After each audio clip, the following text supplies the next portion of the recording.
পাওনা টাকা ফেরত পাওয়ার পরীক্ষিত আমল। অনেকে আছে কাউকে টাকা ধার দিয়েছেন, ঋণ দিয়েছেন, ওই লোকটাকে আর খুঁজে পাওয়া যায় না। আমি কিছুদিন আগে একটা দোকানে গিয়েছি, সেখানে লেখা আছে বাকি চাহিয়া লজ্জা দিবেন না। বাকি দিলে কাস্টমারের অসুখ হয়, কাস্টমারের জ্বর হয়, কাস্টমারকে খুঁজে পাওয়া যায় না, কাস্টমারের ব্যারাম হয়, বিভিন্ন ধরনের কথা। একটা হাস্যকর বিষয়। তবে আমি ভাবলাম কথাগুলো মিথ্যা কথা বলে নাই। যে ব্যক্তি টাকা ঋণ নেয় তাকে আর খুঁজে পাওয়া যায় না, ঠিক কিনা বলেন?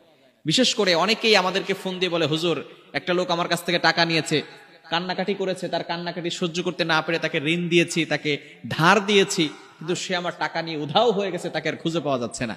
এখন পাওনাদারের কাছ থেকে কিভাবে টাকা ফেরত পাবেন, আমি কোরআন থেকে একটা আমল বলবো। যদি পরিপূর্ণভাবে আপনি আমলটা করতে পারেন, অবশ্যই সে আপনার কাছে এসে আপনার কাছে আপনার যে ঋণ আছে, টাকা আছে, সেটা সে ফেরত দিয়ে যাবে।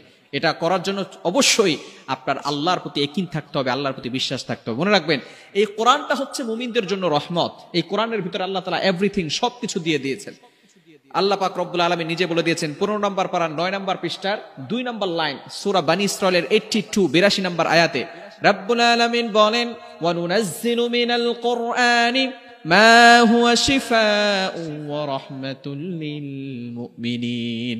এই কোরআনটা আমি মুমিনদের জন্য রহমত স্বরূপ, শেফা স্বরূপ নাজিল করে দিয়েছি। এই কোরআনের ভিতরে আল্লাহ তাআলা সব কিছু দিয়ে দিয়েছেন। এজন্য পাওনাদারের পাওনা কিভাবে আপনি পাবেন, কিভাবে টাকা ফেরত পাবেন, কোরআনই একটা আমল করবেন। আল্লাহ পাক রব্বুল আলামিন পবিত্র কোরআনুল কারীমের ভিতরে নিজেই বলে দিয়েছেন, 2 নম্বর পারা 2 নম্বর পৃষ্ঠার 15 নম্বর লাইন, সূরা বাকারার 156 নম্বর আয়াতে রব্বুল আলামিন বলেন, আল্লাযীনা ইযা আসাবাতহুম মুসিবা ক্বালু ইন্না লিল্লাহি ওয়া ইন্না ইলাইহি রাজিউন।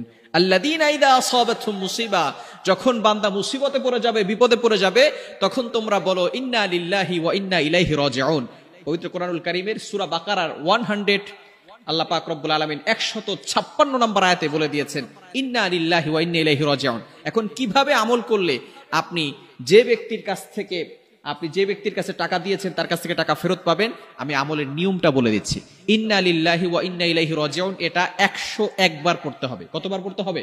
101 বার পড়তে হবে। কখন পড়বেন?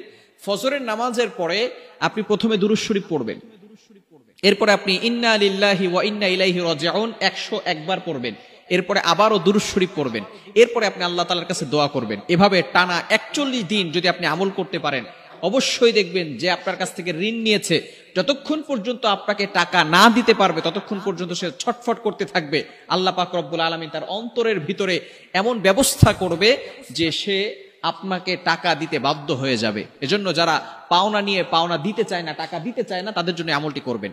আপনি, আবারও বলছি কিভাবে করবেন, ফজরের নামাজের পরে অথবা এই সময় যদি না পারেন, যে কোনো সময় নফল নামাজ 2 রাকাত পড়ে এরপরে আপনি প্রথমে একবার দুরূদ শরীফ পড়বেন, এরপরে ইন্না লিল্লাহি ওয়া ইন্না ইলাইহি রাজিউন 101 বার পড়বেন, এরপরে আবার দুরূদ শরীফ পড়বেন, এরপরে আপনি দোয়া করবেন।